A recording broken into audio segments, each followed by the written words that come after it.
I'm sure you heard about the guy walking down the side of the highway this past week with a gun, shooting at people as they drove by. So this person with a violent past was out on bail. Something that doesn't surprise me anymore, and I'm sure it's the same for you. They were shooting at random cars filled with families, children. It could have been anybody. They could have killed anyone. Imagine losing a family member to a senseless act of violence where the suspect, known to be violent, was out on bail or on conditions after multiple offenses. I have no doubt that some people thought this person needed assistance in some way as they were walking down. But I want to touch on a few things that I haven't seen or heard discussed at all since this took place.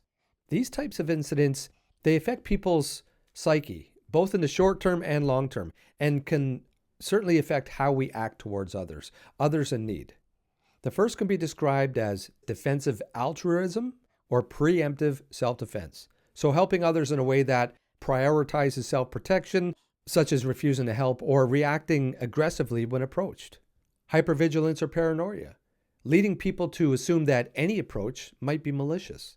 Learned fear of benevolence. This suggests that repeated exposure to stories of harm, for example, highway robbery, conditions people to fear helping others.